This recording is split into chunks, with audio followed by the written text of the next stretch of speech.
In front of me I've got OPPO A15s. In this video I'll show you how to find and manage display settings. In the beginning, let's enter settings and go to display.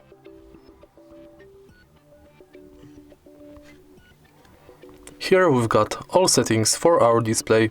Let's start with the top of the list, where you can change brightness level, enable or disable auto brightness, dark mode,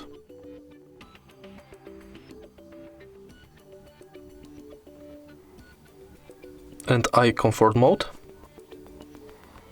Also, we can turn on or off auto rotate screen, change auto screen off between 15 seconds and 30 minutes,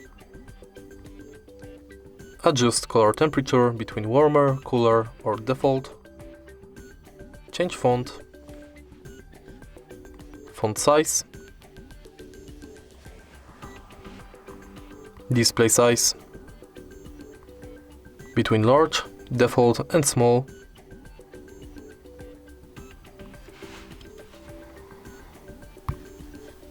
and adjust our screen display for apps,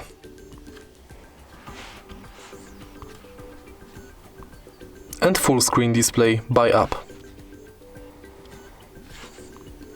And that's it. If you find this video helpful, please leave a like, comment and subscribe.